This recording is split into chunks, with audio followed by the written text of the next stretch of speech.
John Benedict and all the members of the Kent Historical Society. It's indeed an honor to meet you and also to meet the other guests here tonight.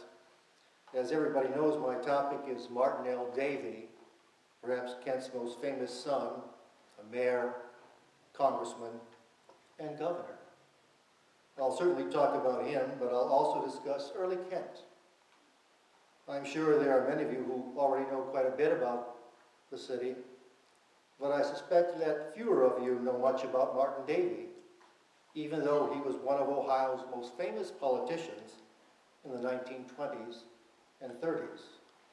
He was well known in national political circles as well. President Franklin D. Roosevelt certainly knew Martin L. Davey. I'm sure that Roosevelt spent more than one sleepless night wondering what Davey was going to do that might send shockwaves all the way back to Washington, D.C.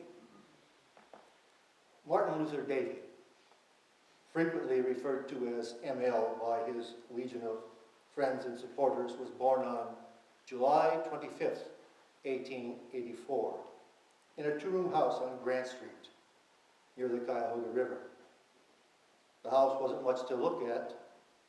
It was probably more shed-like than anything else, especially after his father, John Davey, attached a greenhouse to the back so he could grow flowers and vegetables to be sold to neighbors and friends. John Davey, the family patriarch, immigrated to the United States in 1873 after a hard life in England. The 27-year-old disembarked in New York and found his way to Warren, Ohio, where he had been offered a job as a janitor in a private school. Even in those days, he was a master gardener, having learned the skill when he worked in his native land. He once astounded friends with a fuchsia plant that blossomed from ceiling to floor in his greenhouse. And that wasn't all that blossomed in Warren. Love did too.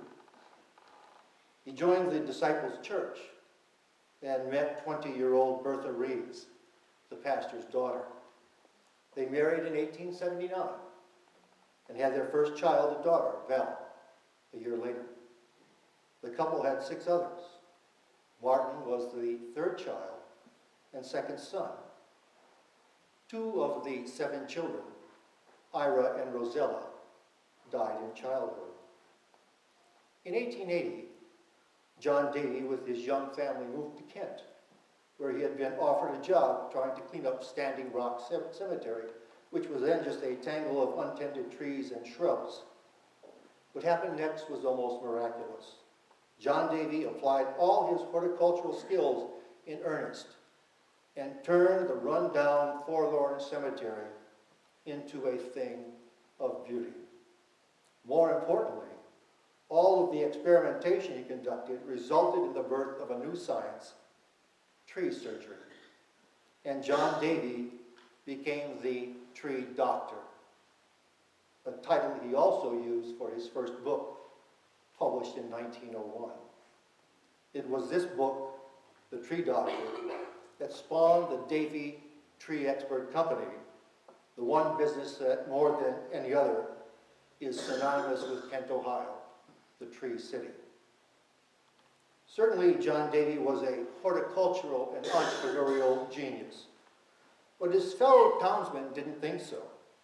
In fact, he was a town crank, to many a sort of oddball wandering around Kent, telling everyone how they had better pay attention to their precious trees before it was too late for them.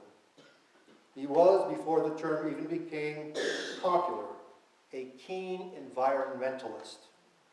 Nothing bothered him more than to see Kentites befoul the environment. A perfect case in point arose when Waterworks engineer recommended Plum Creek as the site of the town's new water plant. The location was terrible. A nearby slaughterhouse dumped all of its leavings into the creek, making it one of the worst spots imaginable for a water plant. More level-headed Kentites wanted the plant located north of town where there was an abundance of fresh water.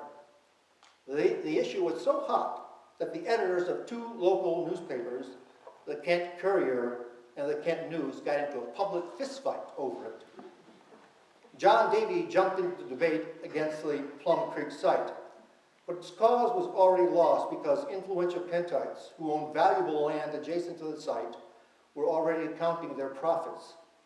On May 13th, 1887, city water for the first time gushed into Kent homes and businesses. Treated water was but one of the signs that Kent was moving into the 20th century. Already by 1880, more than 3,300 called the village home, an increase of more than 1,000 from the 1870s. However, Kent streets were unpaved and unlighted. Cattle and other livestock roamed freely throughout town until the village council passed an ordinance that fined the owners of the untended animals up to $5 for each offense. Kent must have been a quaint place to live in the late 19th century. Before 1882, only a dozen oil lamps lighted the downtown district.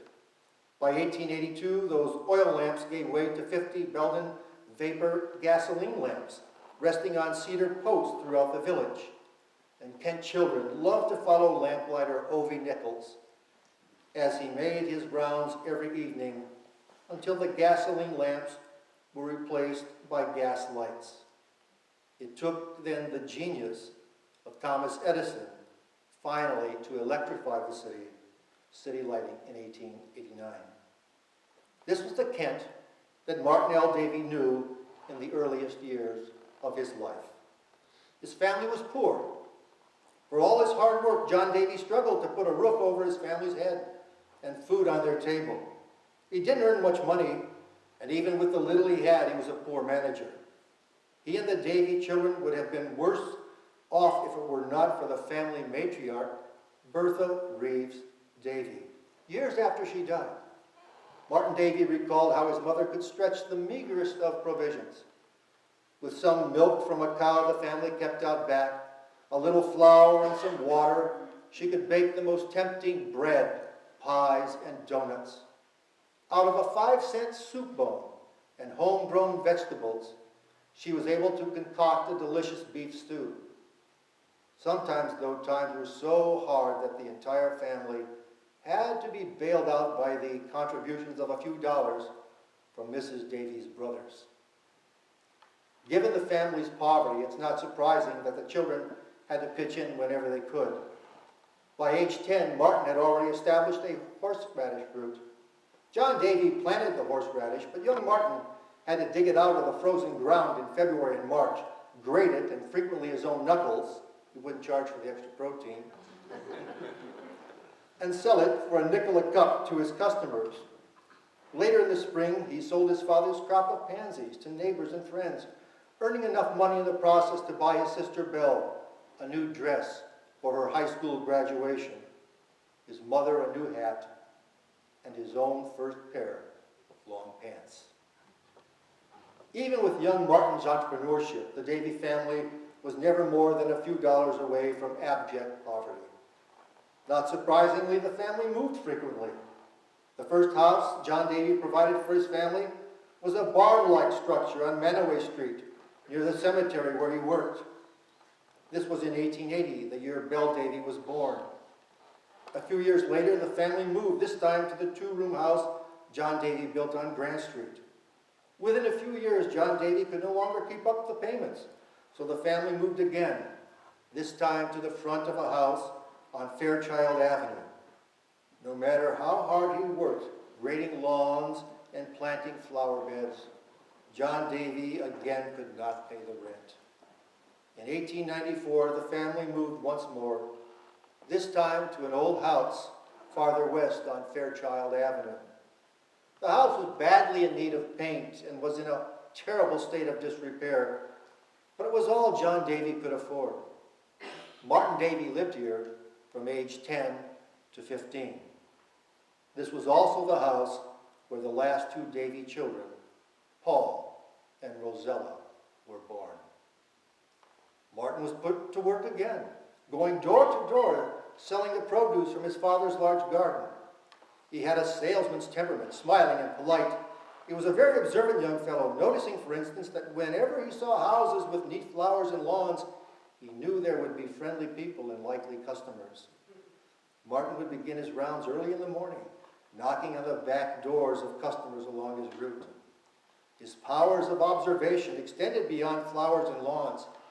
Many years later, he naughtily noted, "It is surprising what a little boy can see through the back door early in the morning." This was pretty much the life Martin L. Davey experienced as a young boy. Oh, it wasn't always work and no play, though. He and his brothers boated in the Cuyahoga River with an old rowboat that a neighbor had let them use after they repaired it. They also built shanties and even a miniature railroad car out of scrap parts from a rusted-out train that rested on an abandoned sandmill on the Cuyahoga. Despite the fun and games the Davey kids enjoyed, John and Bertha Davey were serious when it came to their children's education. They both stressed learning, and Martin especially was drawn to books. As a teenager, he enjoyed the Horatio Alger tales so popular at the time, and the historical novels of George Alfred Henty, the author of more than 70 works about great men and deeds. In school, Martin could be a rascal. He disliked his ancient 8th grade teacher. Chronic indigestion made her cranky, and teacher and pupil just did not get along. Martin's poor grades reflected the disharmony. A number of times she made him stay after school to improve his homework. One day a classmate, Harry, the 8th grade cut-up, who could make Martin laugh at will, threw a piece of tar at the teacher while her back was turned. He missed, but came perilously close to hitting her in the head. Martin burst out laughing at the very moment she turned around to try to catch the culprit. Of course, she blamed the laughing Martin, who protested his innocence, but at the same time refused to rat on his friend. Martin ended up out in the hall, but rather than endure his punishment, he took off for town. He returned after lunch, but was exiled to the hall again. This continued for 3 days before John Davey learned that his son was playing hooky. He administered a good old-fashioned whipping, but then listened to his son's side of the story and concluded that the teacher was not entirely fair to Martin. He marched down to the school and cornered Martin's nemesis and reminded her that he sent his son to school to get an education, not to be banished from the room every day. The elder Davey's firmness had a powerful effect. Martin shaped up, and the teacher moderated her behavior toward him. The truce between the two established peace the rest of the year, and Martin went on to be an outstanding student, graduating as valedictorian of his Kent High School class in 1900. Young Martin Davey not only honed his intellect during his formative years, he also developed a religious dimension. By age 12, without any pressure from his parents, he joined the family church, the Church of Christ Disciples. He quickly immersed himself in the congregation's activities, attending services 5 times every Sunday. He claimed to enjoy so strenuous a schedule on the Sabbath because he had a deep spiritual longing, which church attendance alone satisfied. For the church also was a haven for a young boy who, because of his father's eccentricity and notorious poverty, already felt like a social outcast in Kent. Not even graduating as class valedictorian numbed his pain, because in that moment of academic triumph, his classmates had meanly deceived him by giving him what he thought was a gift. Seconds before he delivered the commencement address, it was a nicely wrapped box, which Martin opened and saw contained nothing but a handful of weeds. Even 40 years later, after countless successes in business and politics, he still recalled how the cruel prank burned deep into his soul. After graduation in June, Martin helped his father in his landscaping business and reveled in his man's wages of $1.50 a day, a far cry from the small change he had toiled for as a young boy, selling flowers and vegetables all over town. Big money, he called it, and he was proud of how he and his father helped beautify Kent. Martin did not stay long at his father's side during the summer of 1900. A family friend had convinced him to sell a miracle aluminum comb that would never tarnish, rust, bend, or break. It had been invented, at least the promotional literature proclaimed, by Thomas Edison himself. The family friend wanted Martin to help him sell the comb in Cleveland, and John Davey agreed to let his son give it a try. Just a few months out of high school, Martin Davey traveled away from home for the first time. He was accompanied by Harmon Carson, who had married Belle Davey, and together the two went door to door in Cleveland's working-class neighborhoods, peddling combs of various sizes and ornamentation for anywhere between 10 cents and $1. Carson, clearly no salesman, quit after only a few days. But Martin continued on. He missed family and home, but enjoyed the profits from his generous one-third commission. He may have stayed on indefinitely had it not been for a mind-opening experience with a sloppy, thick-haired woman who patiently listened to his sales pitch one day and turned on her heels and returned with a twisted and bent duplicate of the very same comb that the young man was selling. Shattered because he could no longer believe his own sales pitch that the combs would never bend or break, Martin quit the business and returned to Kent, unwilling to promote anything that he could not personally trust. Perhaps it was mere happenstance that forced him home, but it may have been fate as well. His father, long dismissed as eccentric by almost everyone who knew him, had a new idea. He was writing a book about tree surgery. By now, he had become an accomplished photographer and decided to combine his latest avocation with his long-time horticultural vocation in a book called The Tree Doctor, based on his 20 years of research and experimentation with trees and shrubs. John Davey wrote the book, but he was counting on his young salesman's son to sell it first in Warren, Ohio, where John Davey had settled for a while after emigrating from England 28 years earlier, and then in Cleveland, which with its teeming population seemed like a potentially lucrative market. He did not try to sell a book in Kent because his fellow townsmen were probably accustomed to the free advice John Davey gave as he ambled about, telling everyone how they should take better care of their trees and shrubs. The book, 188 pages long, and with 167 photographs of virtually every known botanical affliction, cost $1. And a generous John Davey allowed his 17-year-old son a 50% commission on each copy he sold. Cleveland provided a grand opportunity for Martin. No one there knew about the Davies' poverty and John Davey's reputation as the town crank. Everything was fresh in his new environment, and Martin was pleased that Clevelanders took him at face value. He stayed at the YMCA, where he was befriended by Augustus Nash, the YMCA's religious work director. The diminutive Nash was a friendly bundle of energy who aptly took the young Kentite with him on his Sunday evening speaking engagements with Cleveland church groups. Martin listened carefully to how Nash spoke to the various groups and saw how important public speaking was to anyone who wanted to win over an audience. Already he was storing away information that later helped him win over crowds on the political stump. Martin also learned how to become a superb salesman, and as we know, every politician has to be one of those. Clad in the same black suit he had worn for his high school graduation, he stuffed 4 copies of The Tree Doctor into his coat pockets and every morning started off. At first he thought potential buyers were too grand to listen to a sales pitch from a poor boy from Kent, but he was so polite and persistent that he even sold a copy of the book to a businessman who lived in an apartment and owned no trees or shrubs whatsoever. He also learned how important name-dropping was. When one of the grand dames of Euclid Avenue refused to buy a book, young Martin said, "Oh, but Mrs. Mark Hanna bought one today." The grand dame said, "Do you mean that Mrs. Mark Hanna?" "Yes," was the reply. "I'll take one," she said. As Martin moved into his late teens, he shifted from peddling The Tree Doctor to selling typewriters. He was very good at that too, but something continually nagged away at him. He was making good money, $150 to $200 a month. Yet he knew he was destined for something else, something even better.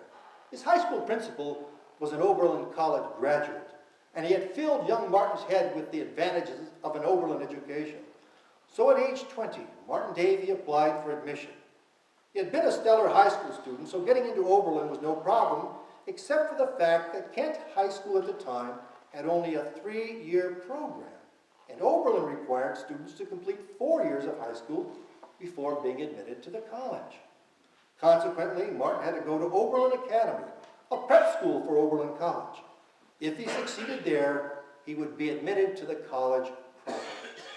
That was no problem for Martin. His mind was still sharp, and after 2 years at the academy, he moved on to Oberlin College. He threw himself into the collegiate scene. He played football and basketball and ran track as a half-miler. He also joined a fraternity, even though such organizations were forbidden by Oberlin. The fraternity, ITK, short for I Tap a Keg, revealed that Martin was not entirely all work and no play. Even with his extracurricular activities, though, Martin remained a top-notch student. He had every intention of graduating from Oberlin, but fate intervened. John Davey and his sons, Wellington and Jim, had already started a tree surgery business and were experiencing growing pains, so much so that in the spring of 1907, while Martin was home for Easter vacation, his father virtually begged him to drop out of college to run the business on the East Coast. The request stunned Martin, who truly wanted to graduate, but the urgency in his father's voice prevailed.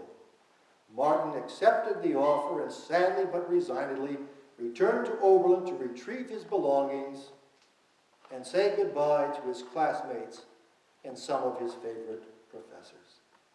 It was a sad time, but he acknowledged that at age 23, it was now time to get on with his life. At this point, I think the story becomes a bit more familiar, at least to some of you. The business, with Martin as the driving force, grew rapidly. What John Davey had dreamed of for years was now a reality. After some ups and downs common to any new business, the Davey Tree Expert Company was incorporated on February 4th, 1909. There were 500 shares of stock worth $50,000, and all were owned by family members. Martin was all business operating out of Tarrytown, New York. He was the chief salesman, sales manager, bookkeeper, billing and payroll clerk, and accountant all at once. There was hardly time for anything that wasn't work, with one exception. When he was 14, he had met a pretty 11-year-old, Berenice, a doctor's daughter, while ice skating on the Cuyahoga. Although there had been other young charmers in his life in Cleveland and in Oberlin, he never forgot about the pretty young ice skater he had met years before.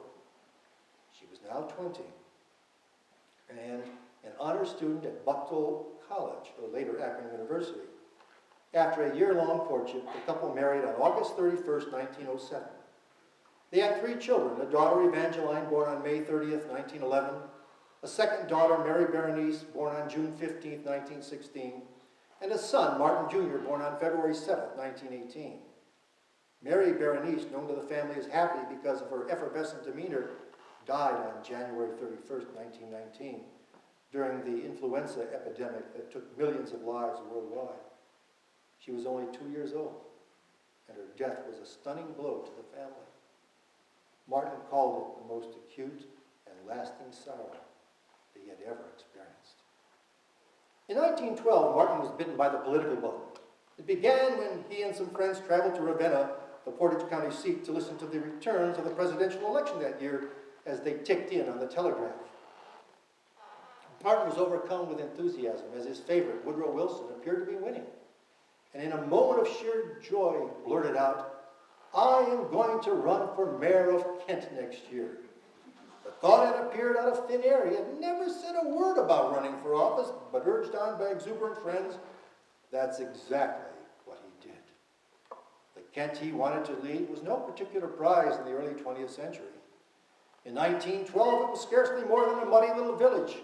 Not until 1920 would it have the 5,000 residents needed to make it a city. Except in the center of town, its streets were largely unpaved. Electric service was limited. There was no natural gas system for homes and businesses. And, judging by the number of outhouses still in use, the village obviously had no sanitary sewer system. Waste simply drained into vile-smelling ditches. Some public improvements had been made before Martin decided he wanted to be mayor. But if anyone ever wanted to start from scratch, Kent was the place to be. Someone older and wiser may have been put off by it all, but when Martin ran for office in 1913, he was only 29, still young enough to think that he could move the world. He knew nothing about running a village, and apart from his democratic instincts, had no sharply honed political philosophy. He was, however, a hard worker and an eager student of many things, including politics. He learned a harsh lesson very quickly. His opponent in the primary election of 1913 was H.C. Eckert, a popular former mayor who thought he could simply ease his way to victory over his inexperienced opponent. A couple of weeks before the primary, Martin and Eckert crossed paths in the town square. After a perfunctory exchange, Eckert offered his rival a sporting proposition. "Let's make this a friendly contest," he said. "Whoever is defeated will take off his coat and help the other fellow win." "That sounds good to me," Martin responded. "If you win the nomination, I'll do everything I can to help you in the fall election." Eckert promised to reciprocate, and the two went their separate ways. Martin campaigned hard during the spring and summer. He knocked on doors, stopped people in the streets, and contacted every Democrat he knew. His diligence worked. In the September primary election, he beat his more experienced and better-known opponent 113 to 92. Martin's quest was only half over. He had to face another experienced and popular candidate, N.J.A. Minnick, the Republican incumbent in the general election. The race was a contest between man and boy. Minnick was 64 and a veteran of Kent's civic and political life. He had already been elected mayor twice, in 1909 and 1911, and likely assumed that a third term was his for the asking. Martin was a mere 29 and a political neophyte. His only elected office was president of the Kent Board of Trade, and even when he ran for that minor office, as a sign of good sportsmanship, he voted for his opponent. He won, but only by 2 votes. And only then realized how foolish it was to vote for an opponent. His friends chided him for that. They got on him for that. Like, "Wake up, boy." Okay? He didn't do that again. He learned another hard lesson when his Democratic primary rival, H.C. Eckert, refused to help during the general election. Martin surmised that Eckert never expected to lose, and when he did, sought revenge against the young upstart who bested him. Not only did Eckert refuse to help Martin against Minnick, he actually sided with the Republican. So much for sporting propositions and good sportsmanship. Politics was a mean game, and Martin Davey was learning fast. What Martin lacked in political experience, he made up for with organizational ability. Once he won the primary, he called a meeting of all the precinct committeemen and other Democratic candidates in Kent. Martin told each to establish a reliable contact in every industry, lodge, church, and civic organization in Kent. Within weeks, he had nearly 100 men representing every facet of the community ready to work for him. Martin's mayoral campaign ended with an address in the Kent Opera House. For days, Davey loyalists had swarmed through the streets of Kent, flooding the village with handbills and broadsides advertising Martin's speech. Not an opera house seat was empty when Martin, knees knocking, took the stage for a final plea to voters. His oratory was as sharp that night as it had been 13 years earlier when he gave the commencement speech to the high school graduation class in 1900. He had no trouble winning over his audience. The general election in November was anticlimactic. Aided by his youth and the vigor it promised, Martin beat Minnick easily and was now mayor of Kent for the first of his 3 consecutive terms. With a wife and daughter and an official salary of $250 a year, he kept his job at Davey Tree. At 29, he had the energy and requisite foolhardiness to charge ahead with both civic and personal responsibilities. He soon earned the $250. As mayor, he presided over the village court and quickly became intimately acquainted with virtually every drunk, vagrant, and barking dog in Kent. He usually fined lawbreakers a few dollars or ordered them to work off their fines on the village street crew at $1 a day. But being mayor was not always mundane. The young mayor got a personal introduction to this village's mean face one May night during his second term in 1916. On a tough side of town, 30-year-old Sam Sack argued with his 20-year-old brother-in-law, Domenico Pizzuti. Both men pulled guns, but Sack was a little faster on the draw and pumped 3 fatal shots into the younger man. The murderer panicked and ran, cutting through the campus of Kent Normal College, where he was spotted by a custodian who immediately called Martin. Still young and swift, the mayor and 2 police officers took chase and cornered Sack at the eastern end of town, where he surrendered. Clearly, there was more to being mayor than sentencing drunks and controlling barking dogs.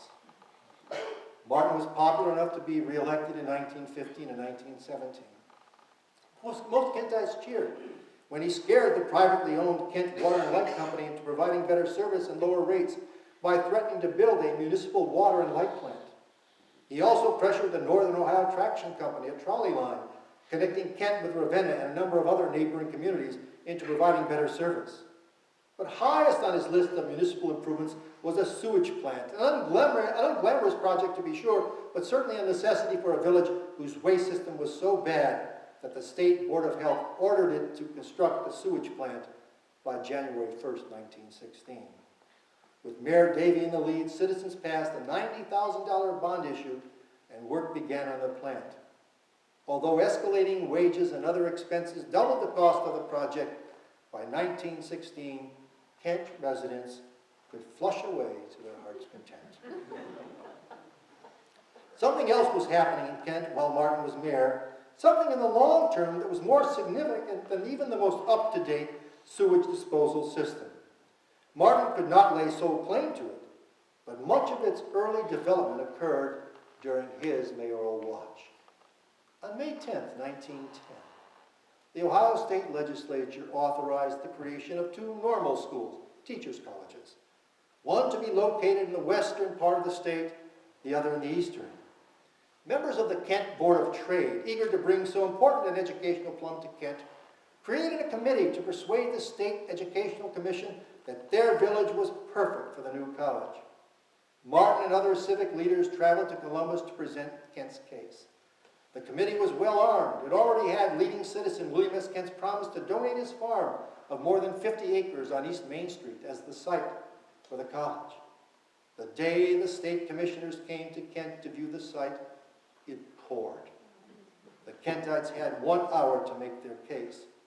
The commissioners detrained in Kent at 11 and were due in Ravenna at noon. Someone thought quickly and found boots for the visitors. Together, the Kent Welcoming Committee and the state commissioners slogged through the mud atop the hill on William Kent's farm for a view of the village and the potential college site. What happened next is fascinating. I'll bet that most of you, please forgive me, parents and others, remember, I'm a Kent alum as well, but I'll bet that most of you don't know that Kent State University was founded on a white lie. The state visitors could think of nothing other than getting off William Kent's slippery slope and on to their appointment in Ravenna. And they would have done exactly that were it not for a ruse perpetrated by the Kentites. Their exercise and the approaching noon hour had made the commissioners hungry, so they reluctantly accepted an invitation to lunch, but only because they were assured that the meal was already prepared and waiting for them at a tavern on the way to Ravenna. Instead, they were driven to the Twin Lakes Inn at the opposite side of town for a full meal of chicken and fish.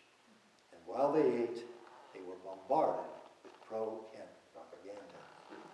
Before the visitors knew what had happened, the afternoon was gone, and their appointment in Ravenna entirely forgotten. The gloomy morning had been erased, and Martin Davey and his fellow citizens had to smile because Kent was still in the running, and poor Ravenna was not. A month later, the state commissioners returned. They had narrowed their choices to 3, Kent, Wadsworth, and Warren. After a second, more pleasant trip to the proposed site of the college, they made up their minds. Kent it was. The village purchased 2 additional tracts of land adjacent to the Kent farm for the college, and in 1911, the state legislature appropriated $250,000 for buildings and equipment. The construction began. A faculty and administration were in place by 1912, and Kent Normal College admitted its first class, 271 strong, in September 1913. The significance of what Martin and the other zealous members of the Citizens Committee had accomplished could not be overstated. Almost overnight, the college began to transform the town. The quiet village was now one of Ohio's educational centers, but there was more to it than that. The college brought with it a construction boom. New houses went up all over town, new streets were built, and real estate values soared. With justifiable pride, Martin Davey stepped back, surveyed the results of his and the others' hard work, and concluded there was now a real chance for Kent to develop into a larger and better town. During his 3 terms as mayor between 1913 and 1918, Martin, in concert with the Board of Trade, attracted new businesses to Kent, notably the Mason Tire and Rubber Company that built a $50,000 plant on Lake Street. At the same time, he adroitly managed the Davey Tree Expert Company, which had continued to expand. Being mayor was now routine, so it was not surprising that by 1918, Martin began to think about a new political venture. His 14th Congressional District Congressman, Ellsworth R. Bathrick, died in December 1917, and encouraged by Portage County Democratic power broker David L. Rockwell, Martin decided to seek the now vacant seat in the United States House of Representatives. He had challenged Bathrick in 1914, but failed because his opponent was safely ensconced in his House seat. But circumstances were clearly different now with Bathrick gone. Using the same organizational skills that he had in his 3 successful campaigns for the Kent mayorship, Martin defeated first his Democratic opponent William T. Sawyer in the primary, and then beat his Republican foe Charles Dick of Akron in the general election in November. On November 23, 1918, Martin walked into the Kent Village Hall for the last time as mayor and announced his resignation. Shortly said goodbye to friends and family and left his tiny village for a new life in Washington.